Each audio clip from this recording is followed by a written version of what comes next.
We are back, folks. It is the fun half, and I'm going to open up the phone line, 646-257-3920. Edward Gregorian, I made the mistake of looking at my 401k on Friday. I'm down about 3 years' worth of contributions.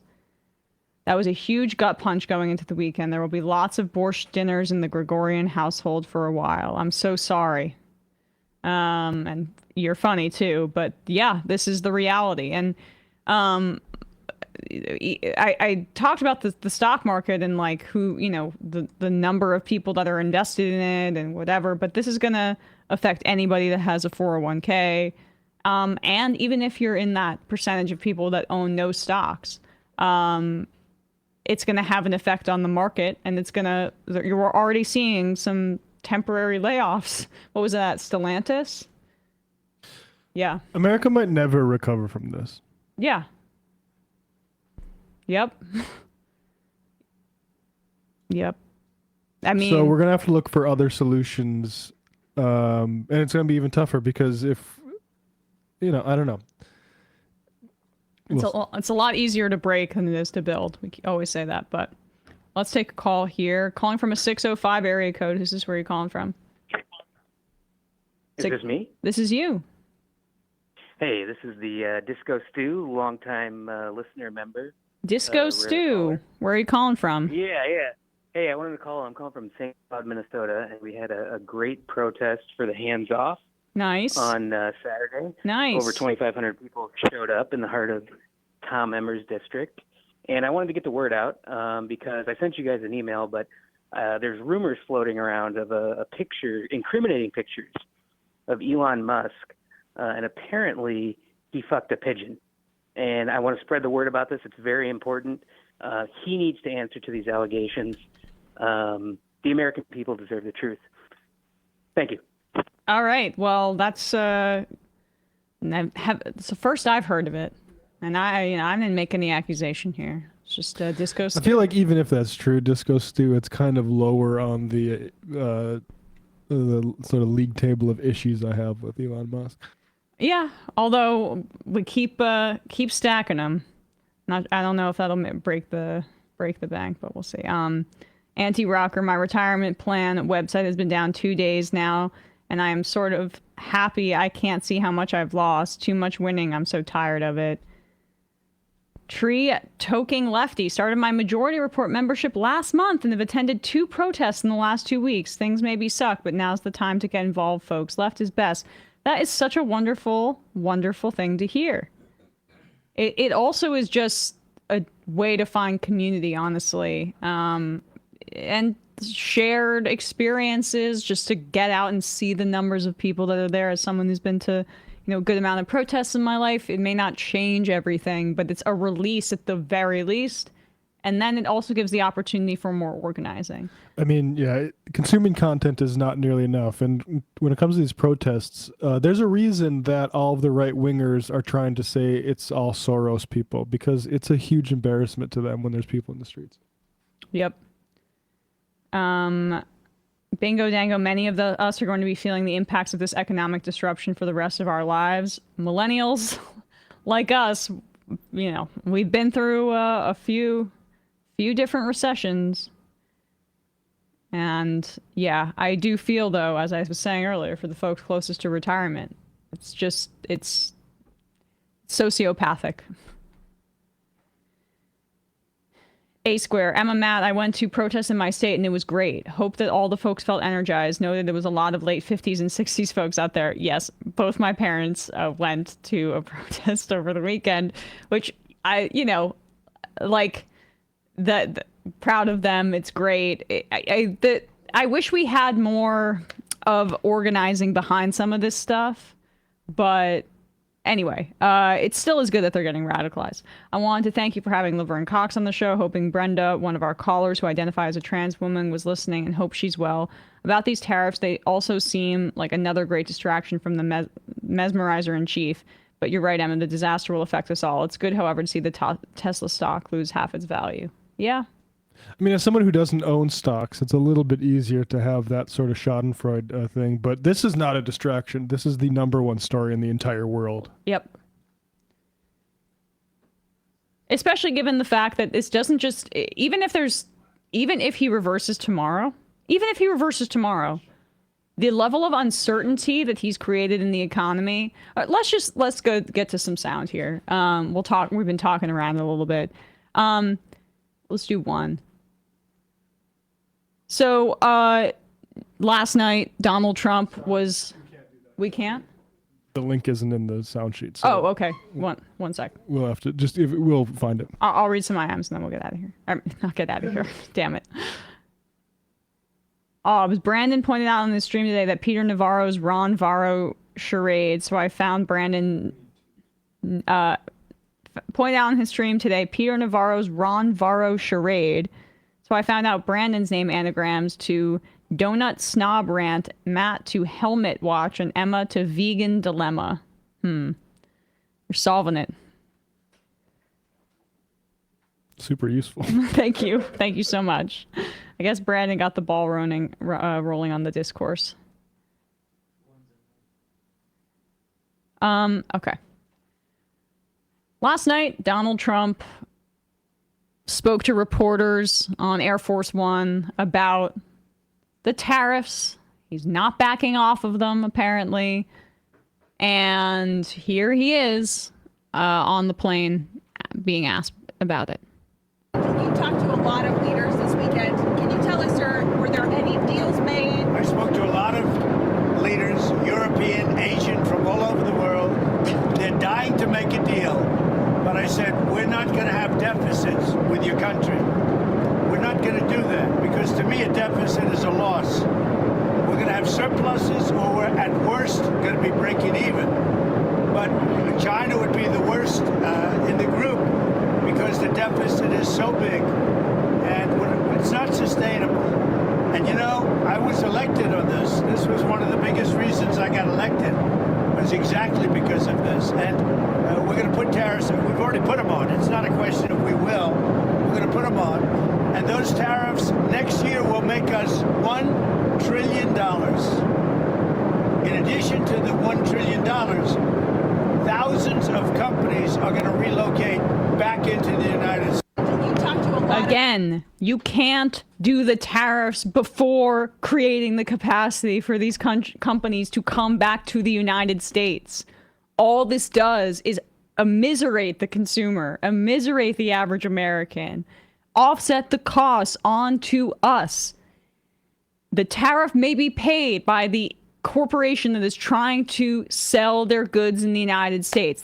Yes, that's exactly right. Goes right to the federal government.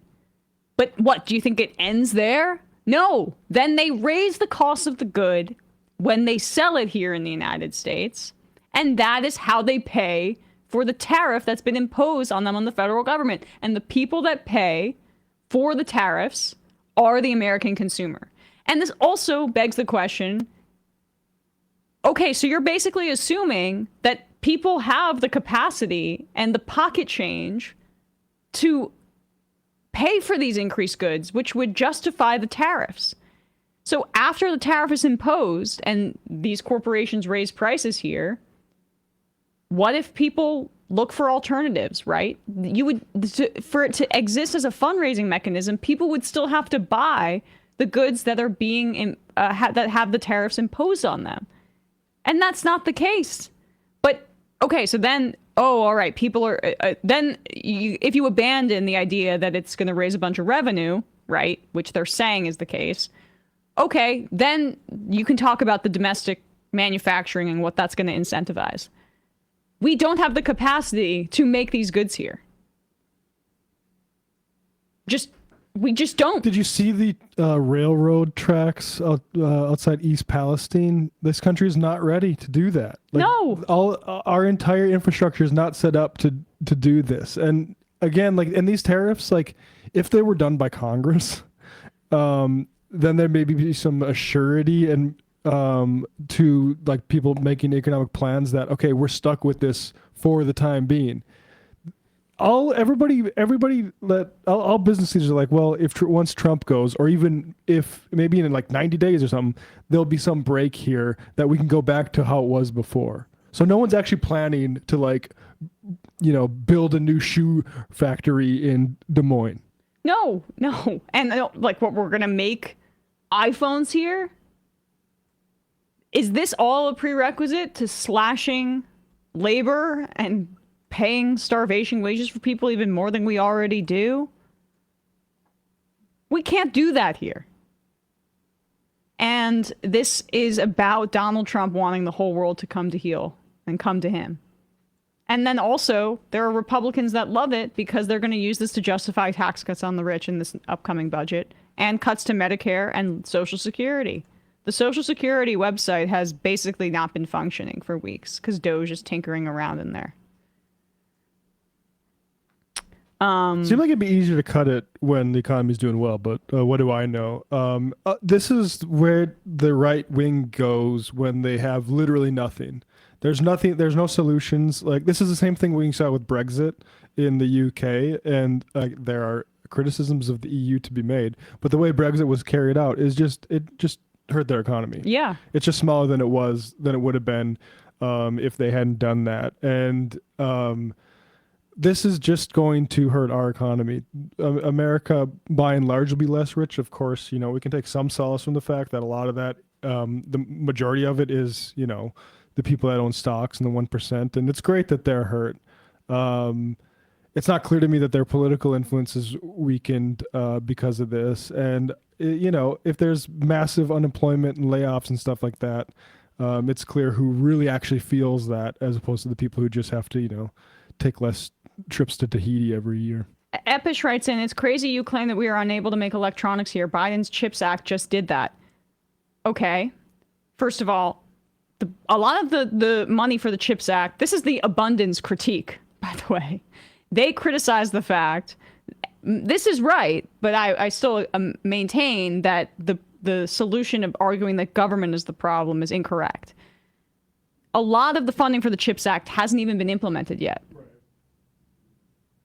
Like, the CHIPS Act passed, and I don't know what the percentage is in terms of where those subsidies have gone and where that manufacturing capacity is at right now, but we are not close to getting to the place where we would need to be for that to be the case. And that is part of the problem with the tariffs, is if you had a 5-year period of reindustrialization and heavy government investment in creating these systems,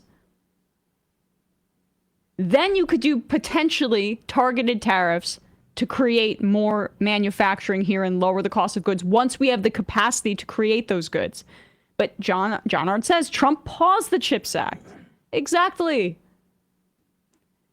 And even then, the way that people are doing this, he's doing this with the broad-based tariffs, makes no sense. And we showed the insane formula that he's using to calculate that apparently Peter Navarro is implementing. Go ahead, Matt. Yeah. Yeah, I mean, the CHIPS Act and the Inflation Reduction Act, a lot of that investment or the de-risking basically make it so investors can invest without facing risk, which is a great position to be in. I'd like to be in that position. Right. But yeah, then a lot of those projects, they're like, well, it's not really profitable if we break ground right now. Maybe we wait until a year from now, right? China doesn't do that. Right. China's like, we're going to have certain initiatives that we want to set ourselves up for the next century, and we're going to go get that done. And America has had, and we're squandering it, but we've had the power to do that and make those sorts of determinations here, and we just haven't done it. And also, the CHIPS Act is just one sector of our economy.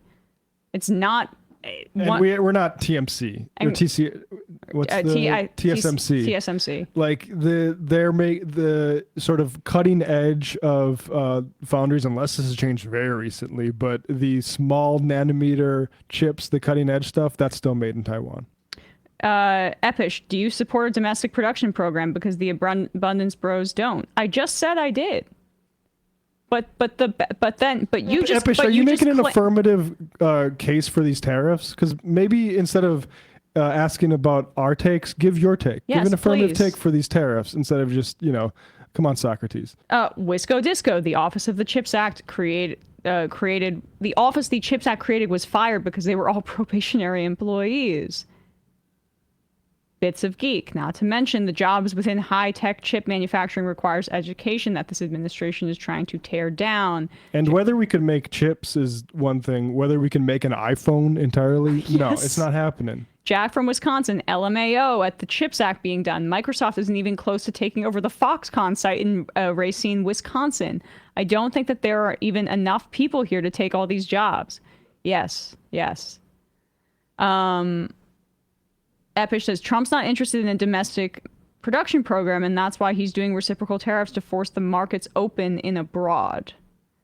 All right, call in, Epish, if you gotta, if you want, if I'm not necessarily sure what you mean by that. Trump could have just said we should lower tariffs. We know that he's crashing the economy to do it. We know he's not interested in the domestic. That's the point that we're making. All right. Calling from an 803 area code. Who's this? Where are you calling from? Hey, is this me? This is you. Oh, perfect. Hi. Hi, this is my name is Mo from Atlanta, Georgia. Was recently one of the people caught up in the reduction in workforce from HHS. Oh wow.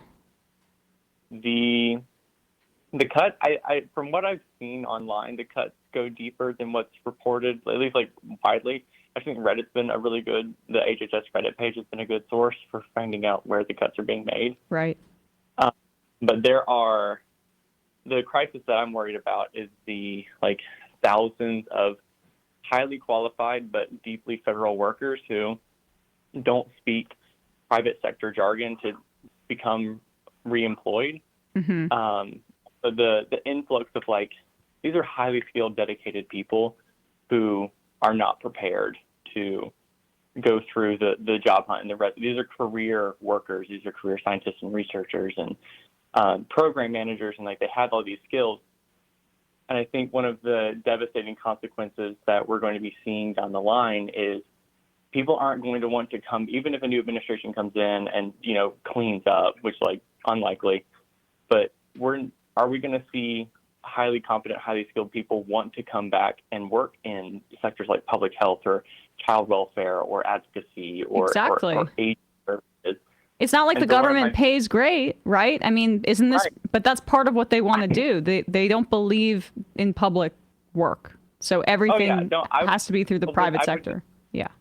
I would not have gone to 12 years of school and all this debt and with low pay if I didn't care. But right. I don't know. That's one of the sort of it feels like an existential crisis because how do you address that? But it is very concerning. First of all, I'm so sorry what you're going through. And these cuts at HHS are devastating. I think the target is 10,000 staffers, according to RFK Jr.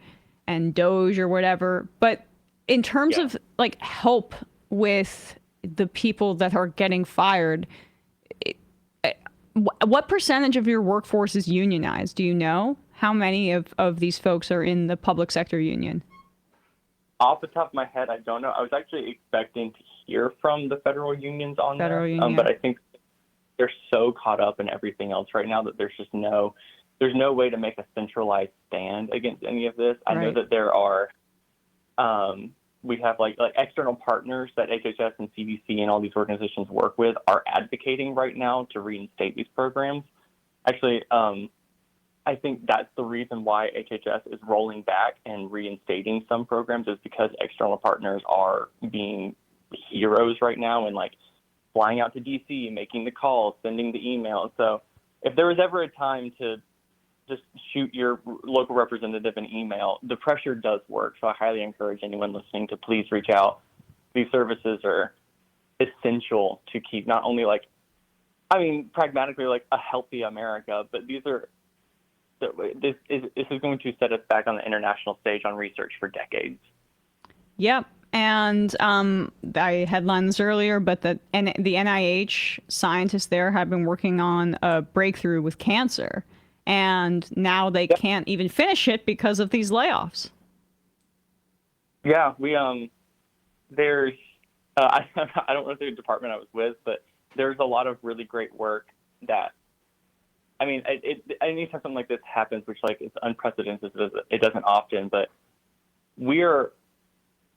the people who work here are so amazing. They are on a breakthrough like every week. Like if you really do keep up with the work that was being done in preventative care or preventative research or preventative health, it's incredible. It's amazing what these like dedicated civil servants are able to come up with. And I'm very worried. I mean, I'm clearly like selfishly, I'm worried for my own economic well-being. I'm planning on potentially moving back in with like a family right now, but we have people who have been in services for decades who, you know, so if you're, I guess like my call to action, my plea is that if you are hiring and you get someone from federal service who was laid off by the RIS, these are some of the most dedicated people that you can find, and they may not speak the jargon of the private sector, but their value cannot be understated. Well, how else can folks help other than that, caller? Absolutely, please keep sending emails, keep calling your representatives, keep putting pressure, genuinely, some of the federal contracting agencies have been really great at using like social media presences to sort of keep the spotlight on what's going on. I've never seen a cat fight on LinkedIn until now, but it has been slightly entertaining. But yeah, please keep calling, please keep writing in. The pressure is working. They've already promised to bring back, I believe it was 10 or 20% of programs that were cut through the reduction in workforce. And if you do work at if you're on LinkedIn or if you work at an agency that's hiring and you get someone who's caught up in these rifts, please understand that they're going through a moment that they never expected to.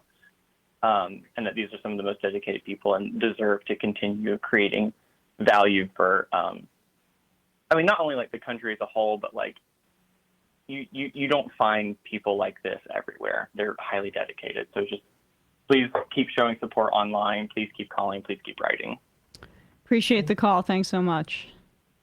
Thank you. Thank you. Goldman Ballsacks, representing from St. Paul here, also, but no word on the Elon pigeon scandal. Sounds made up, to be honest. Anyway, as we were, definitely. As we were exiting, one lone individual stood in counter-protest with a thumbs down. He kept saying, "You're lying to yourselves." What do you think he thinks we're lying to ourselves about? Asking for the left. I mean, who knows what somebody that brainwashed is saying? Who asked that? One counter-protester over the weekend. You're lying to...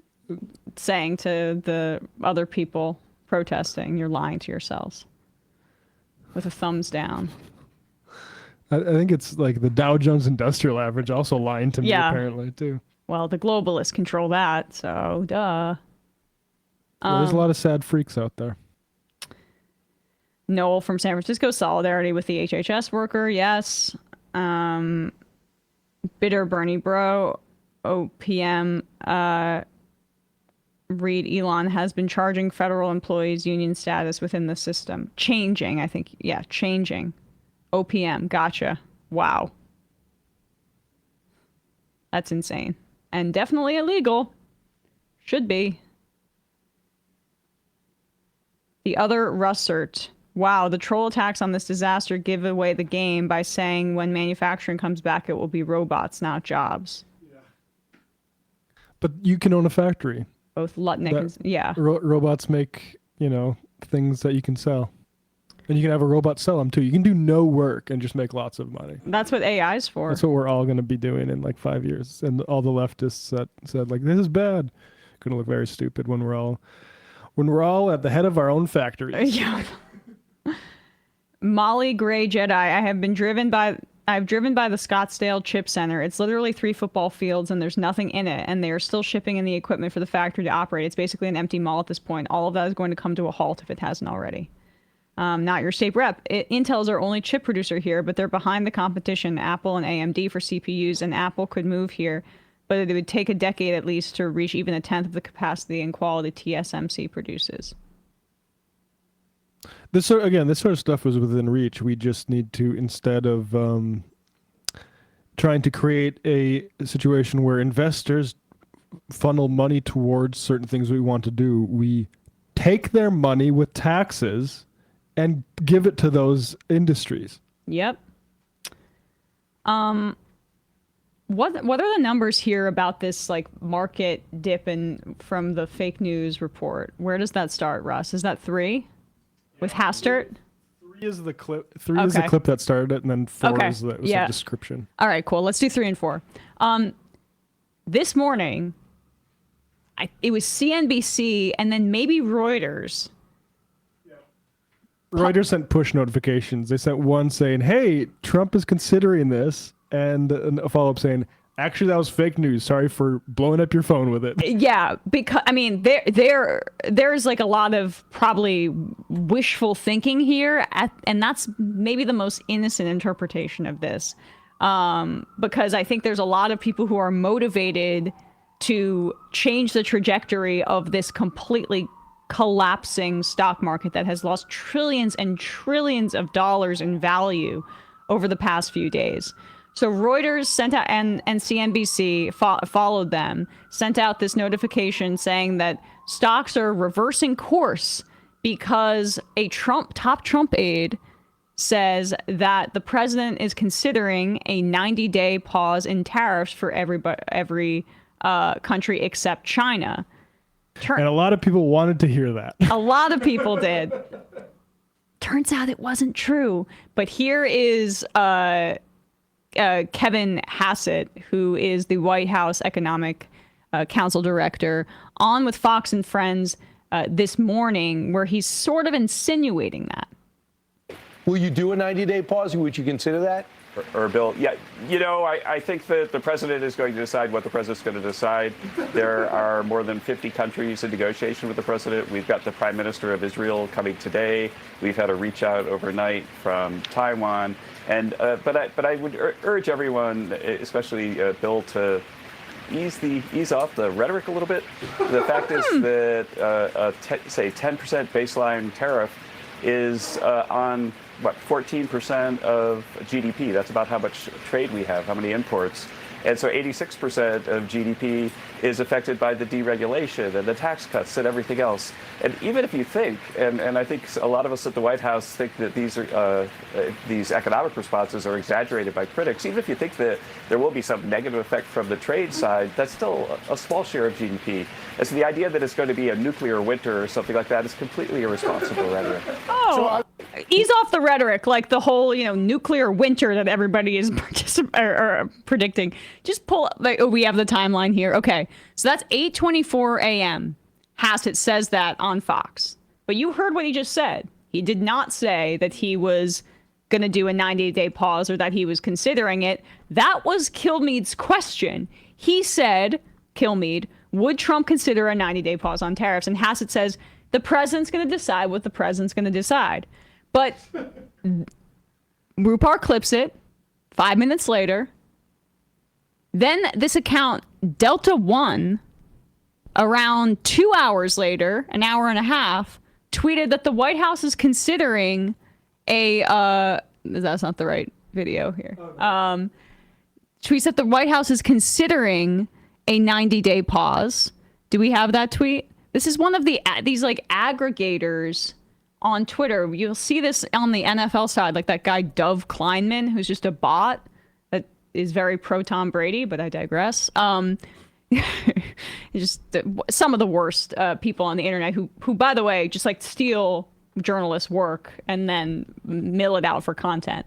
But this is also part of the problem with social media when Elon Musk destroyed the platform. So there's more and more fake news. There's more bots. There's more porn. More opportunities to validate the reality that you would like to see in the world, but that might not actually be there. There's no truth. There's just what the my truth. That's the social media. But you might get a chance to see something on Twitter that makes you say this. So you're telling me there's a chance? So that's 7:13 a.m. Pacific. This is actually 10:13 a.m. Eastern. This aggregator guy has it. Trump is considering a 90-day pause in tariffs for all countries except China. And I love that it's a Walter Bloomberg, and it's a guy who paid for the blue check. I know. It's not like somebody from Bloomberg. Right. All the people that work at Bloomberg are related to Mike Bloomberg. Maybe some people were fooled by that.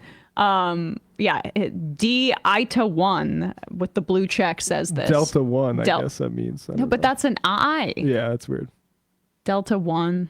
All right, interesting. It's a cool way to spell it. So in response to this, the market went up 7 to 10%, and then they had to delete that tweet. So there was a bit of a dip. People got really excited. Yeah, you could see it going up and then back down. And so it's amazing.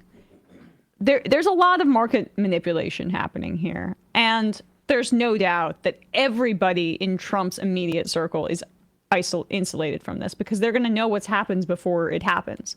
This is just insider trading. And they probably are in advance buying the dips on some of this stuff. I'm sure there's like we talk about with the private equity firms that have more cash than they know what to do with. I'm sure some of them are getting ready to buy stuff up. But we also say this is the worst 3-day span for the S&P 500, not since 2008. Right. But since 1987, which I think was probably the savings and loan crisis, or I'm not sure what was. I think that's maybe what it was. And Bill Ackman, who's that Zionist billionaire that was also a mega donor to Donald Trump, but he was the guy that was responsible for doxing the Harvard students for protesting genocide. He made some claim that Howard Lutnick and Cantor Fitzgerald don't care about the economy crashing and maybe would benefit from it because his claim is, and there's no way really, I think, for us to verify it, but as somebody who's also in the rich guys club, he says that Cantor Fitzgerald is in on long bonds. So they would profit if the economy would fall or fall apart. And there's a lot of people who may have shorted the market who would benefit from this. And this is the problem with casino capitalism and why it's a major issue that we've funneled people's retirement savings into 401ks to be subjected by the market. And we read this earlier in the show. These people who are 64, 68, maybe still working, 59, wanted to retire this year, maybe just had retired, who just saw their retirement savings cut in half because Donald Trump wants the world to come to him and kiss the ring and give him goodies and some carve-outs. And because they want to raise revenue to justify their tax cuts for the rich on the backs of American consumers as a compounding regressive tax on every American most acutely hitting the poor in this country. Yeah. Go ahead, Russ. So fun Russ fact, I used to live in Chile, the country in South America, and the backbone of their economy is copper. It's this huge industry there. It sort of dictates the economic well-being of the country. And Chile is a very small country. I think it's like 20 million people. So Chilean copper was exempted from the tariffs. But even still, I'm just reading here from an article in Mining Reporters. Chile's finance minister, Mario Marcel, stated that the impact of these measures on the national economy would be limited and could create commercial opportunities. 17% of Chile's copper is exported to the U.S., which they say gives Chile a competitive edge over China. But now, to counter the protectionist policies, Chile is diversifying its trade relationships, and the state-owned National Copper Corporation signed an agreement with the Hindustan Copper Limited in India. So when we're talking about the implications, the potentially permanent implications of the tariffs, countries like Chile are not going to sit around and wait to negotiate a new deal with the United States. They have 20 million people in their country who are depending on copper and their ability to sell copper. And they're going to sell that copper elsewhere. And because that's exactly right. Trump has no understanding of how an economy outside of this like service economy that the United States has transformed into, what that actually means to have a significant part of your GDP be tied up in a natural resource that you sell to the rest of the world. Like, they're not going to just react to these taxes because you're a bully and because you're a strong man. They literally have to seek alternative trade deals and relationships. this is just like, I'm not somebody that thinks competition with China is a healthy thing for our country. And like, I really didn't love how that's how it was sold to the public, the CHIPS Act, right? On xenophobic grounds, as there are hate crimes that increase against Asian American people in this country under COVID, and when we use that reheated Red Scare rhetoric. And if you're going to compete. Like, but if you care, yeah, right. So that's all I was going to say. If you care, this hurts our competition. We're like committing. We're holding ourselves back in this competition with China based on what they're doing here. Yeah, I mean, this whole thing, America should be absolutely ashamed. And it goes back to the chip stuff, not the CHIPS Act. Again, like, I think it's good to have certain important industries local, but the ban, I can't even remember what we're called, but saying Taiwan, you cannot sell the RTX 4090 to China. Look up where Taiwan is if you need to on a map. Like, that is an insane thing to do, to say you can't sell this thing to the mainland. Right. Like, if you want, assuming you want to, which they do. And so, like, that is embarrassing for a country that has as much economic power as we want. And it's a situation that is when allowed because, again, all these people that say we're doing this stuff to protect the workers, no, they're not. Donald Trump does not give a fuck about workers. Basant does not give a fuck about workers. They give a F about their class of people, investors, people who make money with money, getting the most money for the least amount of investment possible. That's all they care about. Like, and we're still looking to them for a solution to this. And we're going to see America's, frankly, all the things that advantage us, that made it possible to actually have done these things, get less and less possible because we're squandering our position with all these different countries around the world. Yep. And maybe we'll play some of that. What's that guy, that YouTuber who's in China? It's just like incredible to see. Oh, yeah. What's his name? Kai Cenat. Yeah. But can you just you mentioned Basant. Just pull this up. I just sent this in our chat. We just had a caller call in about, who's an HHS worker, or was, about the firings at Health and Human Services.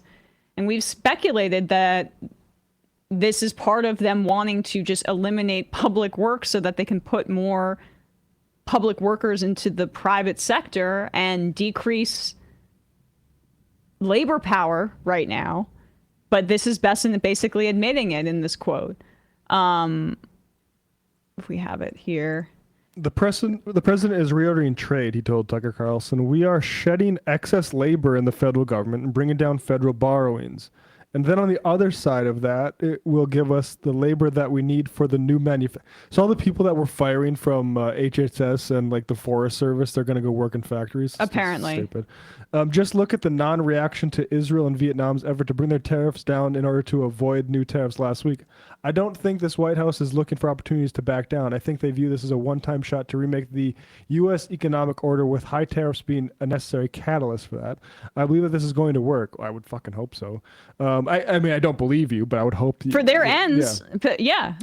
What I do know is that the old system wasn't working, and if you look at a system that's not working, you've got to be brave to change it. Does that sound like language from an administration looking for an exit route, especially from Basant, who has the most Wall Street experience of the bunch? Yep, he was a Soros fund guy. In Argentina, Javier Milei has also slashed public spending. He laid off a bunch of government employees. Went after subsidization programs by the federal government for energy, transportation, very similar to what is being done here. And Milei's spending cuts show, this is from 3 months ago, the first half of this year, so this was basically this time a year ago in Argentina, almost 53% of Argentina's 45 million people were living in poverty, a 2-decade high, up from 41.7% in the second half of 2023. Some 18% of people were living in extreme poverty, while more than 6 out of 10 of under 14s living below the poverty line. This is The Guardian reporting on this. Elon Musk on stage with Javier Milei. This is like this libertarian, crypto capitalist vision of what a government is, which is privatizing everything, consolidating the power for this unitary executive, creating a network state of the United States, and immiserating people so that the guys like Trump, who is near the end of his life, and these wealthy people that want to take what they can while they can get it, works out for them, right? All right, let's take another call here. Calling from a 308 area code. Who's this? Where are you calling from? 308? Hey, it is Kowalski from Nebraska. Kowalski from Nebraska. How are you today? Well, I got to admit, I'm not in a happy mood with the majority report right now. Oh, what happened? I am running an unsustainable trade deficit. Between us? The membership fees are just, they're getting too high. Yeah, like you guys don't buy any beef, you don't buy corn. I'm going to have to implement tariffs. And my hope is that eventually a majority report like operation will be based out of my barn, and then I will just have my local majority report. So. And in terms of, we understand that it's not reciprocal. How are you going to impose the tariff on us? What service are we providing to you that you're going to really get us on, so there's no trade deficit anymore? You know, I haven't really thought that part through yet. Yeah. Which, now that I think about it, this might not work out well for me. Shoot, I just sent an email to the Humanist Report about the same thing that I was going to do to him. So Mike might be confused at that email now that I think about it. All right, just workshop it. No, well, yeah, well, it's just money. No need to worry. But no, obviously I have a few thoughts on the collapse of my grain prices recently. So soybeans are obviously more susceptible than corn. Corn is predominantly used domestically, mostly as cattle feed and ethanol, so that hasn't been impacted as much. But soybeans, about half of those end up in East Asia. And as you can imagine, they are a little grumpy with the whole, madman trying to take the economy hostage. Great plan. And right now, soybeans are not profitable in the United States. I don't care how lean of an operation you're running. If it's below $10 a bushel, you cannot make money doing it. And for a lot of people, it is part of a crop rotation that you really can't get out of. Like for us, we have a few fields that we have to put beans on because it's the way for us to do disease control, soil management, and a whole host of other things. So I would normally think bailout of some kind would be coming, but with the slashes to the USDA and with them trying to impose austerity, I don't see that being an avenue, so maybe we'll get some fun out of this. We'll see.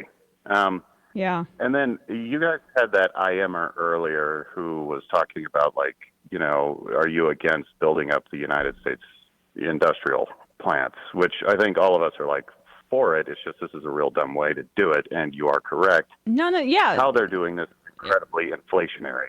Right. I mean, I was honestly confused as to what the critique even was like. And anyway, keep going.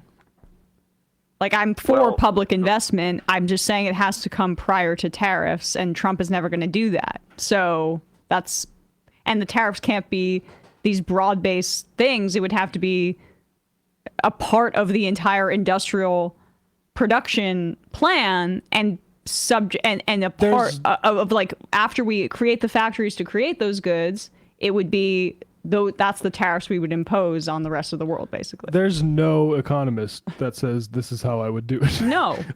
Ha-Joon Chang, a South Korean economist who wrote several books kind of on like how actually free trade is a myth, and these sorts of protectionists and state backed stuff is just how the world works. Actually, he's obviously like saying this is not my prescription. Yeah, no. From an economic standpoint, what Trump is doing can technically work. It's the dumbest way to do it, because you're talking about, your imports are now more expensive unnecessarily to build up your infrastructure. So you're basically just causing unnecessary inflation. Yes. So it makes no sense. But the one part of our economy or infrastructure, I guess, that is not ready for this is our electrical grid. Right now, the largest growing part of our manufacturing base is in Texas.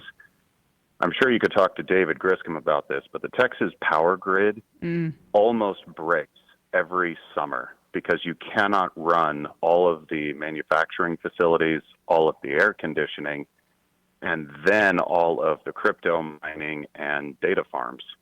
It's just too big of a load. And that grid is infamously unstable when it comes to the storm systems, for example. When they had that horrible cold storm basically a few years ago, that was when it failed down in Texas. Oh, yeah. They had natural gas lines that froze over because they don't even have 1970s heater technology. So that's what privatization very does. Very dumb of them. Yep. Oh, yes. But to double the size of the grid, which is what you would roughly need at minimum, would take 10 years, even with government incentives. So especially with how the AI stuff is playing out, if they still decide to build those facilities, you could be looking at rolling brownouts across the country. I don't think that the eastern portion of the United States would be as affected just because it is a more robust part of our infrastructure, especially the Northeast and the Midwest. But the South and California in particular are pretty vulnerable to these types of things. So we don't have the power grid to do this. It would take time to build it. We don't have the educated workforce for the manufacturing, which would take 2 years minimum. And, there's no plan to mass educate people. No. None of this makes sense. And part of me doesn't even think that there's actually a, grand strategy of, trying to buy the dip even. I think this is just literally we have a mad king who thinks this is how the world works. I think that his cronies are buying the dip, but that's just because they're in the circle. For Trump, I think he's a lunatic. I think he wants the rest of the world to come to him so he can grant the carve-outs. What he is functionally a mercantilist, because to him the economy is a zero-sum game. So to him, I think he is thinking differently than his advisors around him, and the advisors think that they can take advantage of him.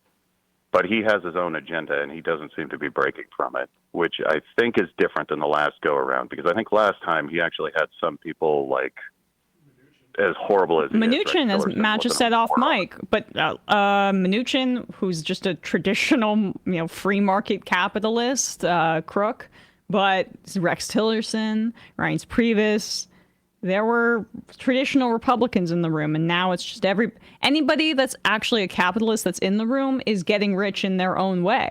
So they don't care about the overall health of the economy. Yeah, exactly. Well, I'm going to get back to working on my planter because we will be planting this unprofitable crop because, it is my job to make sure people don't go hungry. I will do that, as will everyone else. Oh, in order to keep this trade deficit going, Russ, what size shirt do you wear? Oh. I'm Oh, wrong mic, right? Hold on. I'm like an L or an XL, depending on the brand. XL or XL? XL. Go with XL because a safe bet. I think I got an XL from you, and mine shrunk a little. Not to be, but I like them oversized. Damn it. Kowalski. Shit. Kowalski. Am I able to ask you a question before you go?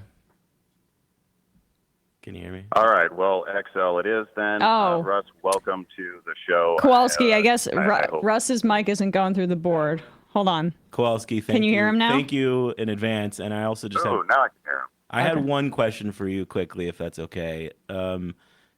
So if you were to pivot away from soybeans, let's say, so as to avoid relying on selling them overseas, which might be part of, well, one might argue if they were a Trump supporter that might be part of the intention here. What would that look like for you? How quickly could you pivot your soybean acreage to cheeseburger acreage or chicken nuggies acreage? Something Americans consume. 3 out of 5 acres that is produced in the United States is meant for the export market. There is nothing that I could transition to that would change that. Essentially, even if I tried to get into another market, we don't have the infrastructure, the logistics, supply chains to support it. It's just you're kind of at the mercy of whatever the local systems are. So there's essentially nothing you can do. That and anything that, if you think about it, we trade our soybeans for blueberries in the winter. If you really want to think about it, the trade exchange like that. So yeah, it's part of the woke system of us having fruit in the winter. All right. Appreciate you, Kowalski. Thanks so much. All righty. Bye. Bye. Let's play this Benny Johnson thing. I don't think we had it in sound, but this is Benny Johnson is engaging in this mass gaslighting project that the most shameless of the conservative pundits are on board with. I saw Ben Shapiro was criticizing tariffs, and he's more of a traditional conservative. He just cares if line go up, and he has a friend who's in the diamond business who's a little upset because we can't we can't mine diamonds here. We don't have diamond mines. You got to get those from Africa. And his friend's like, I want to make money off my shady diamond business, buddy, that maybe employs kids in the poorest countries in the world. But I feel like Janine Pirro was saying, who cares about your 401k? Right. We played that Friday. So she's really a true Kool-Aid drinker, and I guess Benny Johnson is putting himself up as one of the more shameless people here now too.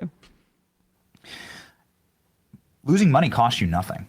This is just the reality of life. You're gonna, were you young and dumb? How much money did you lose? Everyone loses money.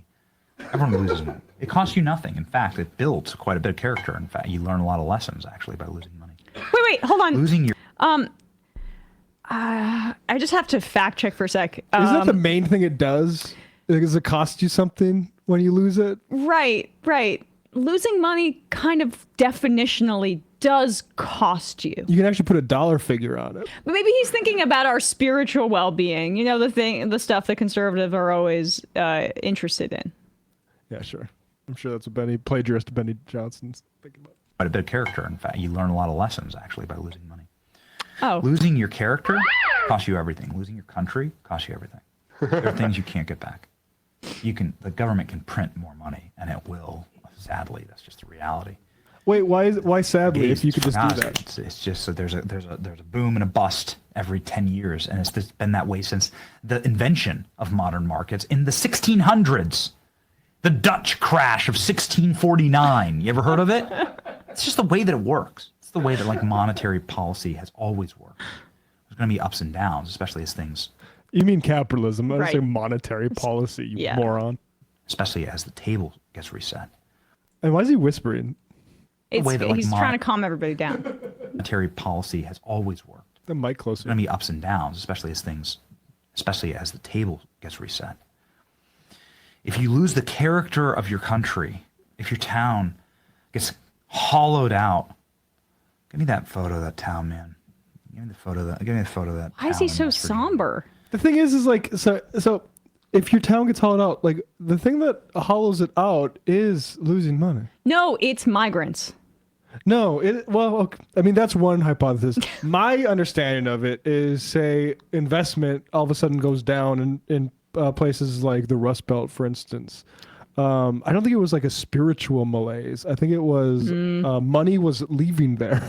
This is a character building exercise for the country. That's no pain, no gain. Just gonna grind harder. Yep, you got a hole in that 401k. Just rub some dirt in it. get a infusion of cash from Russia like this guy did.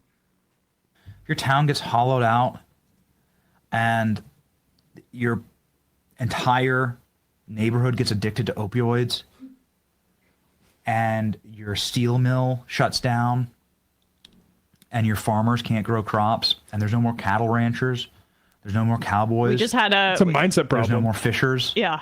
Fishermen. There's no more workers.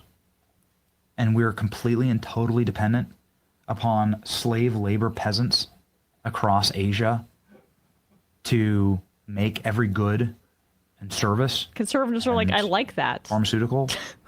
Yeah, what do you want to go make the shoes? Yeah. Okay. No, but so now we have to become the slave laborers. We have benefited from free trade and global capitalism in such incredible ways. The fact that, like, yes, there are kids making your shoes for little to no money in these sweatshops, in these horrible conditions. Yes, that benefits us, for we don't have to pay as much for the goods that we want. And now he's basically saying, well, we got to bring that here. Okay, I agree corporations should be paying living wages, but that's not what's happening. Oh. I mean, losing money costs you nothing. Yeah, go on. Pharmaceutical, then you've actually lost your country. And then we are the slaves. There you go. This is West Virginia. And it's so sad. This is all going to get worse. This was a factory that provided thousands of honest, good-hearted, steel-working jobs for our fellow countrymen. Then what happened? And it was ripped. The guts of it got ripped out. And all right. Sorry, how do the guts get ripped out of something like that? How could it be other than the people who take the money out of it and make the decisions, the executive board decides, hey, we could make this way cheaper somewhere else. Fuck these people. And that is the system that Benny Johnson goes to work every day to defend. Any more of this? Shipped by people like Mitch McConnell so that they could make a couple extra points in their portfolio to get stock swaps with Pan-Asian countries. Dude, okay. And they sold out their countrymen. This is just insanity. How is he trying to act like he's on the populist side of things? Or is he in favor of wage increases here in the United States? Or would that be communism I or think he would say socialism? nominally. He thinks this will lead to that. Right. I mean, losing money costs you nothing, I guess. The problem we're in is eating food has no calories. The problem we're in is that all the stuff about our economy is being hollowed out because the people that own it want the cheapest profit imaginable, which doesn't mean sustaining work here. All that's true. This is going to make it worse. This is not going to turn the tide. This is like that sucking sound that Ross Perot famously mentioned in the NAFTA negotiations back in the 90s. That's just like accelerating. It turned into a whoosh. Right. And we just had Kowalski call in and say that 3 out of every 5 acres of farmland in the United States is for exports, right? That's what he said. Right. That's an entire major sector of our economy that we already subsidize with the federal government that is going to be really affected by this too. Like Donald Trump, them working backwards here to justify Donald Trump waging war on his own constituents and on the country, at least economic warfare for some goddamn reason, is a bizarre exercise. And I love how they keep saying no pain, no gain. What is the gain? It's the robots. The robots. That's the other thing is if you do the math, how many robots? So if it's one robot per worker being replaced, then how many people are needed to maintain the robots? Because that's what Lutnick's been saying, is that the people will build and maintain the robot factory. But it seems like that would be less people than are currently needed to work in the factory. Again, it's about this is what happens when the entire conversation is about fucking profitability, because of course that's what that is how those companies do it. The factories aren't full of, it's not the 19th century anymore. like even the factories that make iPhones and stuff like that, like they're high tech situations. It's not a peasant on a dirt floor, putting the GPS in. And it's funny that he brings up Mitch McConnell as well here, because the reason that McConnell and Paul are against these tariffs and voted for the Tim Kaine bill last week that tried to put a pause, it's not been taken up by the House, is my recollection so far, to put a pause on the Canadian tariffs, is because bourbon in Kentucky produces over 90% of the world's bourbon, right? So it actually doesn't have the effects of bringing back the factories that he's talking about or bringing back jobs. If Canada stops buying bourbon from Kentucky, you know who's going to get laid off? Those workers. Just another guy. Benny Johnson is a moron, but he doesn't know his head from his butt. And majority enthusiast, the pandering from this Benny guy is wild. El Canipsion, there is such a thing as opportunity cost. Opportunities is what these tariffs cost average Americans. NB laborer, how has it always been this way, Benny? It began at some point. Right. Well, that's the funny thing, is saying like it says what do you say? Monetary policy is how it said boom and bust. No, famously, it's capitalism that has a boom and bust cycle that has been somewhat, for most of the past half century or so, contained by sort of Keynesian economics, where you sort of in the bust cycle you spend more as a government to keep the demand up. Again, that's actually one reason why we shouldn't leave it to capitalism to deliver a good life to humanity at large. Exactly. Let's turn to this immigration story here. We'll do 10 and 11. So this morning, we had a bit of good news, at least for now. The father from Maryland, Kilmar Abrego Garcia, who was sent to the El Salvador gulag and has been falsely, repeatedly called an MS-13 member by the White House spokesperson, even though the White House's own records contradict that. He was never charged with a crime here. He was never, according to any of the records that are available, a part of MS-13. In fact, he was fleeing El Salvador. I think this is the same individual who was fleeing El Salvador because of gang violence there. And this morning, a court basically denied the Trump administration's effort to ignore an order or to resist it legally. They may still ignore it, but they tried to say, hey, we don't want to follow through with this order, ask the judge about it, to return him from the El Salvador gulag back to his family. He has a son with special needs in the United States and a wife. And the judge denied that request, but we'll see. I mean, they've been violating court orders throughout this first few months of Trump getting back into power. And so here, Stephen Miller seemingly is running a lot of immigration policy, this complete fascist.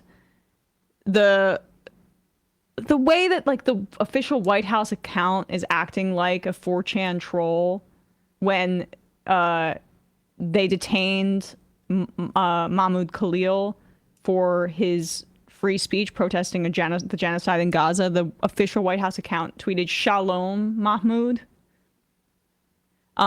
They've also been putting out social media posts of racist caricatures of crying immigrant mothers. And for even in the first term, but also recently, allusions on DHS letterhead to the 14 words we must protect. I forget how it goes, but because I'm not a Nazi, but we must protect a future for the Nazi one goes white children, but the DHS ICE one says like the American people, but the message is pretty clear. I hadn't even heard that. That's horrifying. And you can see it in the tactics of disappearing people with plainclothes officers. You just look at how the Gestapo operated, and you'll see who they're borrowing from. This is a 5-alarm fire. But here's Stephen Miller saying that maybe Congress should go after the courts that try to oppose them. Well, first of all, it's a great point, Mark. It is a budgetary issue. As a scholar of the Constitution, you know well the district courts are not mentioned in the Constitution. Congress has the authority to create the inferior courts. They have the authority to fund or not fund these courts. So yes, Congress has to step up here, but we would just implore the Supreme Court to do the right thing and protect our democracy. In the meantime, President Trump will not be bowed, will not be swayed, will not be deterred. He will rein in a bureaucracy. He will restore democratic government. He will keep that border sealed. He will send the illegals home. He will keep our streets safe. And he will protect the freedoms, the rights, and the sacred liberties of each and every American, Mark. Orwell would be rolling in his grave about what is being protected here. He's talking about maybe we don't have to really recognize the authority of district courts whatsoever. Because we can give it to the ultimate court that we already have entirely stacked with the Supreme Court, which is their game plan this entire time. And here is Donald Trump on Air Force One yesterday saying another just completely un-American phrase. I mean, I'm not idealistic about America, but we are supposed to have due process in this country, and we are not supposed to be sending American citizens, or really anybody, to, no matter if they had a criminal record, to a foreign gulag Jordan prison. Peterson wrote the preface to the Gulag Archipelago, a book by the Russian writer Alexander Solzhenitsyn, which conservatives for years and years, half a century, like to quote, saying, look at how bad that system is. They would just send people to prisons. Now, never mind that, America's been the #1 jailer of humanity for most of my adult life, and that those conservatives were mainly upset that rich people got sent to gulags. But yeah, it is absolutely what the un-Americanness and what we, just this entire thing of and we're building up walls, whereas when I was born, it was Mr. Gorbachev, tear down that wall. Yeah. We've completely flipped on all this stuff. Yeah, exactly. It's this, we critique liberalism and free market liberalism, but I even just remember what culture was like in the Obama years, and we are in a very anti-liberal period, and liberal in terms of people's human rights, right? And an open and free society where we learn from other cultures. That is what Trump has been integral in that contraction. And CBS this morning had an article where they were able to finally get the hold of these internal government documents about the 238 Venezuelan migrants who were flown out of Texas to that El Salvador prison. They found that 75% of the men, 179 out of 238, had no criminal records. No criminal records.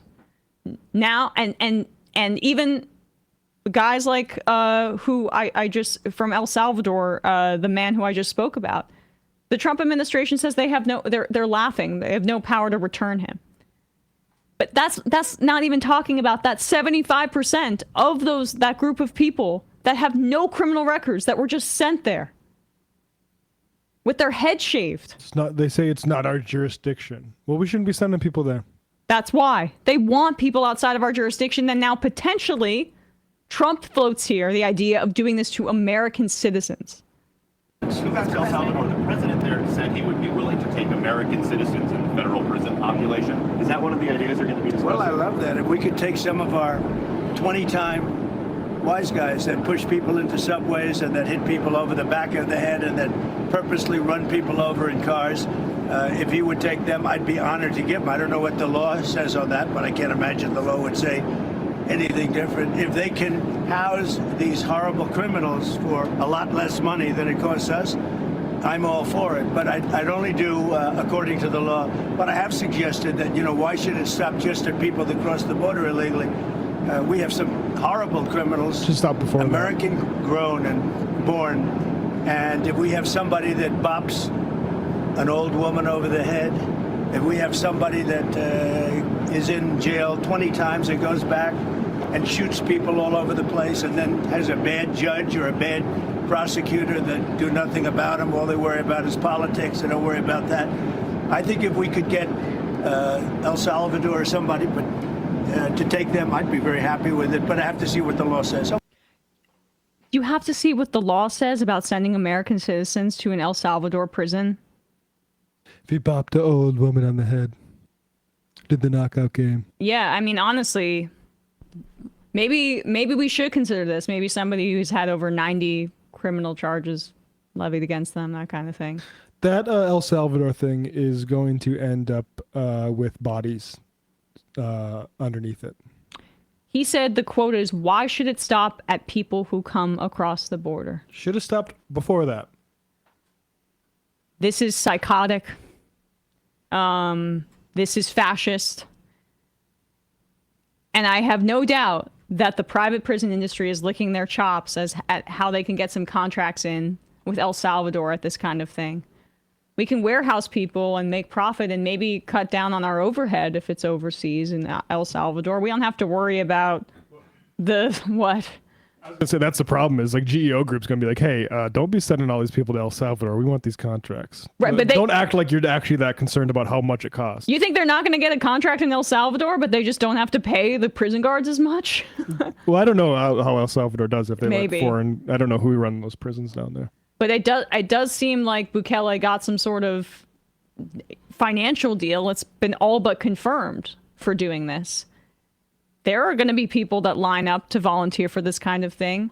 This is when rights are eroded for people who they deem illegal, or they'll call them criminals, even though they aren't criminals. They crossed the border to come here. They wrote an op-ed against Israel. Yep. Criticize Israel. Those will be some of the first people, by the way. American citizens who have protested the Israeli genocide. You think that they're not thinking about that? There's already people getting detained by ICE for like days and days and days just trying to get into the country. And this is a major failure of, frankly, the Democrats in the wake of the war on terror. We have failed in so many ways in protecting people's civil liberties. Donald Trump is using precedent in many ways that the Bush administration engaged in as it related to people it detained during the war on terror. Hey, just throw them into Guantanamo Bay. It's a little outside of our jurisdiction, so we can just indefinitely detain them and they have no rights and no due process, and that will keep them there for years and years and years and torture them and force feed them without bringing up charges against them. Donald Trump sees this and goes, well, we can do that if we classify these gangs as foreign terrorist organizations and say basically anybody who is of this skin color, and if you cross the border without documentation, well, we'll make you into a criminal and then into a terrorist.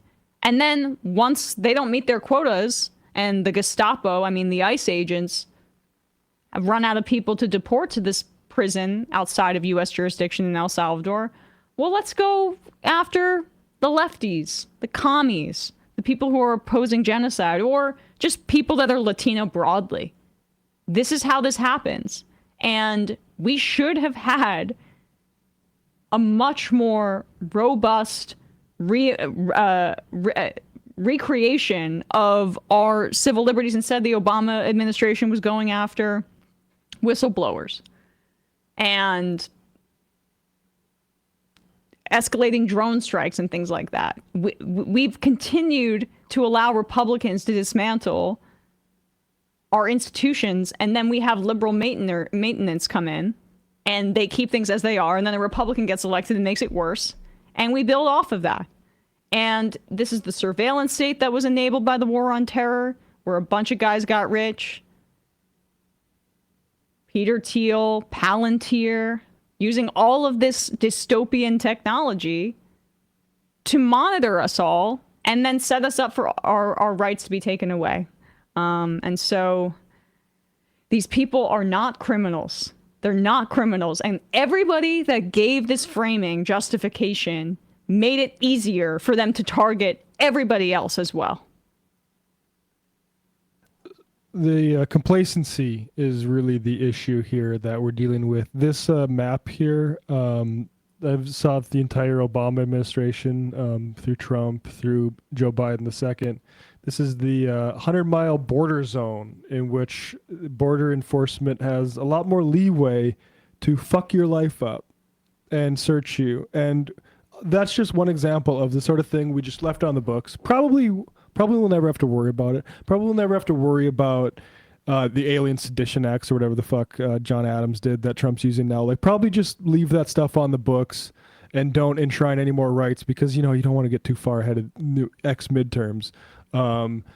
And we don't want to look bad on the border or whatever. On the filibuster. This was the excuse for not doing all this stuff, was the filibuster. We have to protect it. Are you joking? Yeah. Perhaps if we acted with more urgency, we would not be in the situation that we're in right now. And yeah. Yeah. Not Your State Rep says, I'm pretty sure that zone also extends 100 miles from international airports. That's a good point. All right. Let's take one more call. That'll be the final call of the day, calling from an 859 area code. Who's this? Where are you calling from? 859? Yeah, hi. Hi. Can you hear me? Yep. Final call of the day. Oh my God, that's awesome. So yeah, I've been calling in for a really, really long time. I'm Who's super this? glad you guys are taking my call. Where are you calling from? Oh yeah, my bad. Nope, Sorry, this all is good. Kentucky leftist in the chat. Kentucky leftist. From Kentucky. Yeah. Okay, what's on your mind? Yeah, so sorry. That's so okay. I wanted to tell a quick anecdotal story about the protest this weekend. So I'm up in northern Kentucky, right outside Cincinnati, Thomas Massey's district, if you're familiar with that douchebag. And they, so we ended up having to cancel our protest this weekend because of the rain, and I think there was maybe some accessibility issues, and we're pushing it back to next week. But I was talking to my mom, who is like the typical, she was like a typical 2000s era conservative. We grew up in Texas. We grew up thinking Bush was good, whatever. But she's like one of your ethical kind of Christian people, you know what I mean? And if you don't know what I mean, I'll explain. Where she sort of sees the stuff that Trump is doing and stuff that evangelicals are defending him, and she kind of sees the contradictions in the Bible to what he's doing and stuff like that. And so she's super anti-Trump now, which is great. I'll take it. Well, she was up in Philly, and she was out protesting, and funny enough, protested and I didn't, which I thought was hilarious. And she's out there, and she's protesting with the people she was protesting with are kind of sky-rise liberals, they're really rich people. And they were even talking to me on the phone on Friday when I was talking to them prior to the protest, and they were telling me that they were completely anti-Bernie in 2016, completely anti-Bernie in 2020, and they literally were like, you know what though, we might have had it wrong. And I don't know, just well, look, I was on Pod Save America on Friday, right?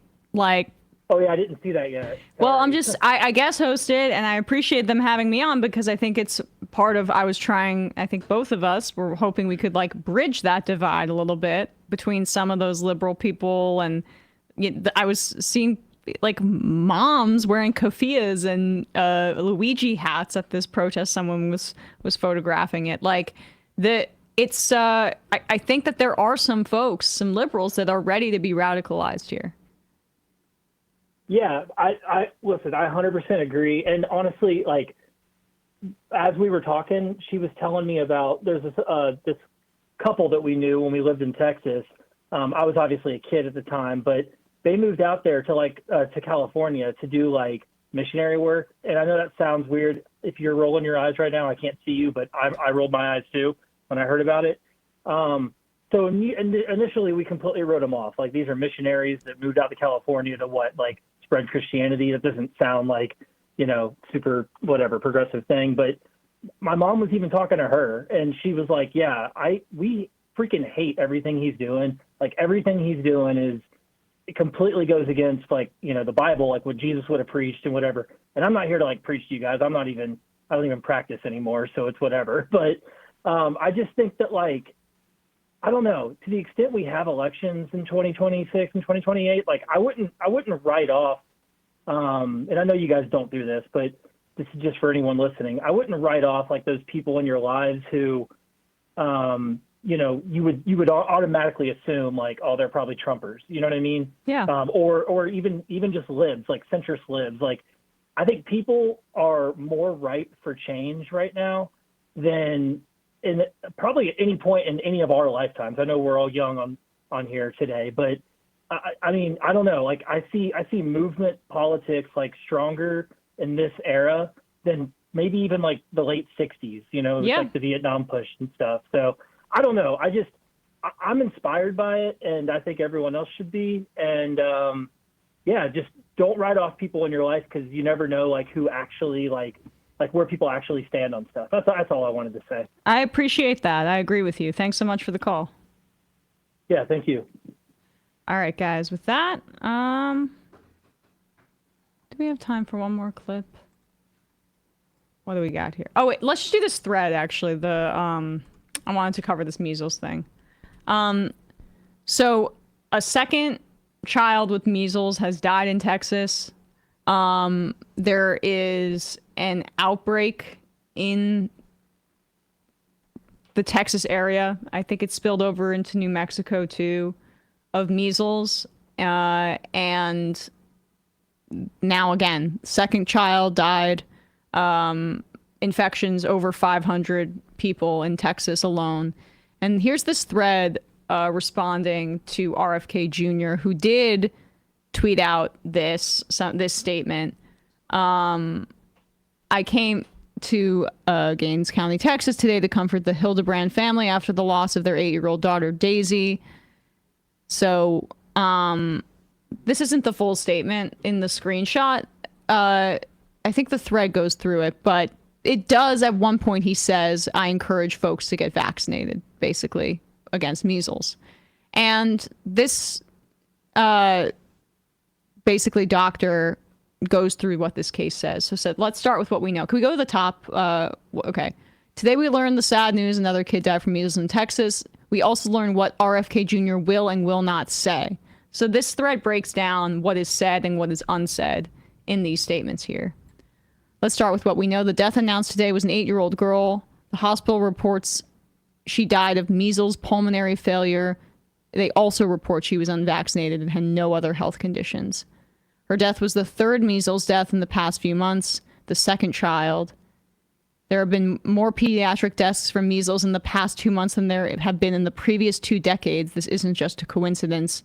In 2000, measles was declared eliminated in the United States. There were sporadic importations and some localized flare-ups, but what we're seeing now is likely just the beginning of a bigger, more frequent, and more geographically diverse outbreaks here. If we could just pause at that graph for a second. Eric Topol put it together, measles cases by year, and you can see the vaccine when that was introduced and how there we go. Before 2025, last death from measles was in 2015, and that was the first one since 2003. And in 2025 so far, there have been 3 deaths, 2 children. Texas, the epicenter of the current outbreak, has reported nearly 500 cases. And that outbreak has seeded cases in numerous other states, including across the country. According to the Texas Department of Health, 98% of all cases and all deaths were in the unvaccinated.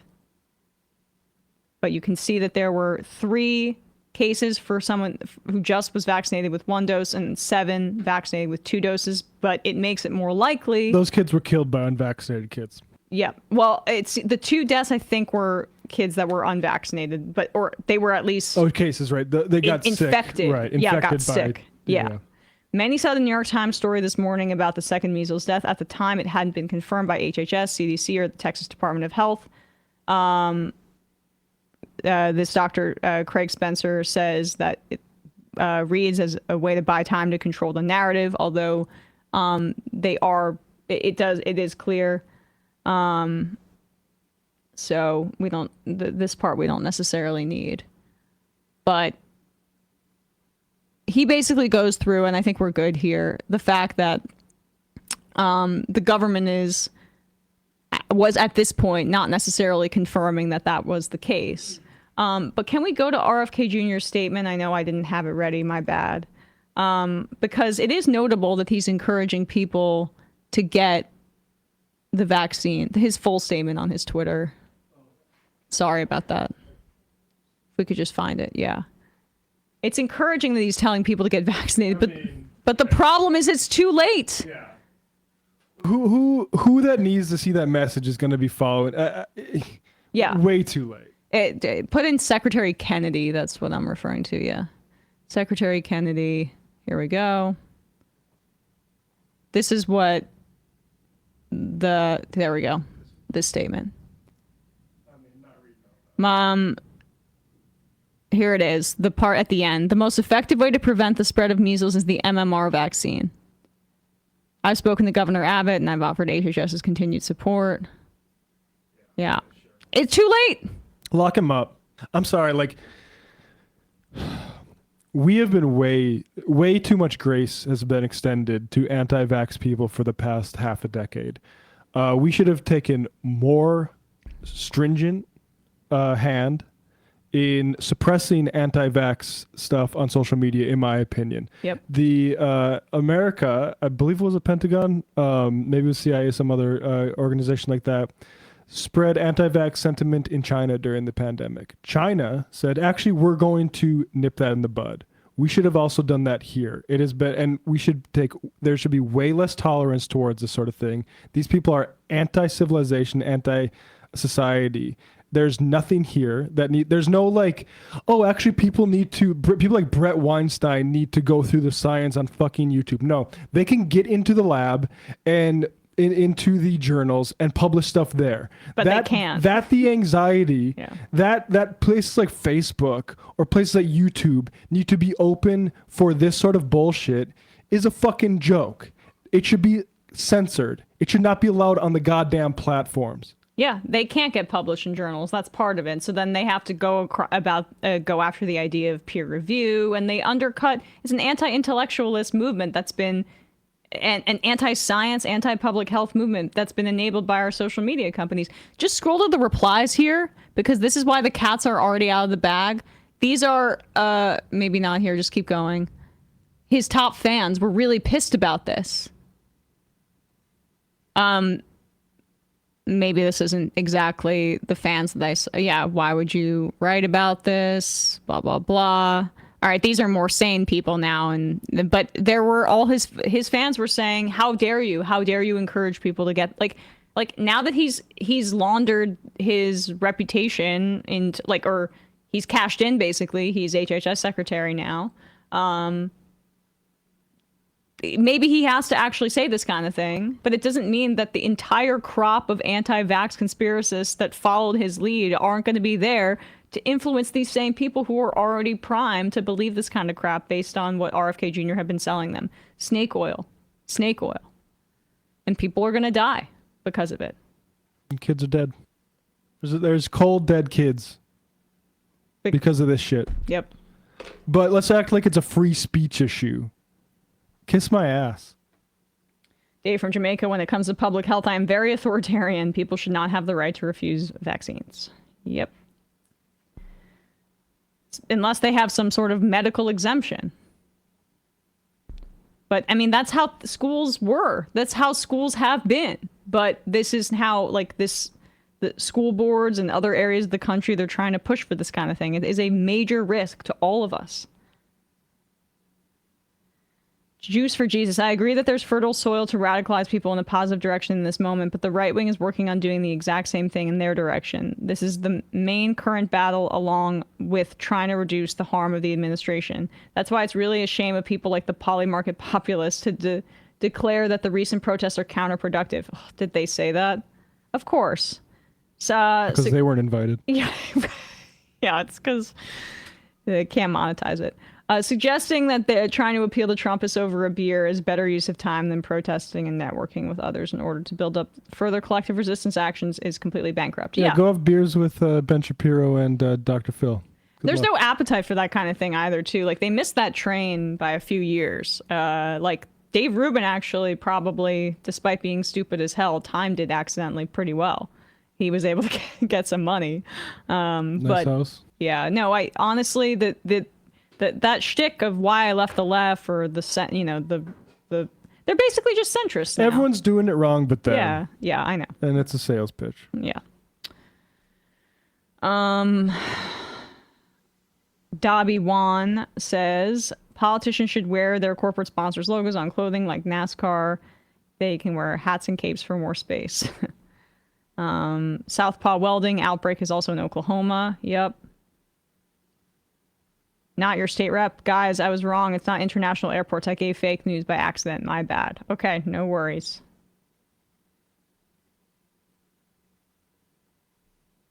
Iowan Ryan, Christians losing money are changing their minds. I will never have time for ex-Trumpers, not even family. Hart Blaker, Emma, you were amazing on PodSave. Thank you. Cole from Little Rock, that's what I keep asking my MAGA dad. So what are you going to do when they come after your son and known leftists? And the sad part is I honestly fear he'd hand me over. Yep. I'm sorry. I mean, this sort of thing has been tested in countries at awful times, like Nazi Germany, and it happens. Family turns against family. Co-star, we have enough evidence to know that if all work gets automated anyway, they'll get rid of us too. Exactly. Good luck automating all work. Right. Cap no fun. Love the callback to the knockout game from Trump. That's a real throwback to a simpler time. Yeah, Michael, what is it? Here's a good tweet this is from a guy named Branko Milanovic. I believe he's a European economist, but he writes, I asked my liberal friends of a certain age, why is it that you loved it when the young, good-looking reformers cut the government to size and privatized everything in Eastern Europe, and you do not seem to like it now? All right, 3 more. This guy's all right. Is it just me or does Stephen Miller sound like a deranged Tim Robinson character and I think you should leave? In that he's screaming at the top of his lungs? Yes. He does have like a Tim Robinson-like cadence every once in a while. Yes. Yeah. And Tim Robinson is doing it as he's playing a weirdo when he does that voice. And Tim Robinson, no matter how good he is at playing a weirdo, never doesn't get as close to as weird as Stephen Miller. Yeah. Parade of Idiots. Chairman Trump wants HHS scientists to make steel in their backyard. Glory to the chairman. The sparrows are next. And the final I am of the day. Brandon from Kentucky. I miss watching this show live. Been working 70-ish hours weekly as a chef for the past few months. Regardless, I'll always keep my membership because of the great work y'all do, especially in times like these. Oh, well, thank you, Brennan. That's a lot of work. I'm so sorry. I hope you're at least enjoying some parts of it, but hopefully you get some time off soon. Appreciate you all. All right. With that said, we will wrap up the show today. We will see you tomorrow.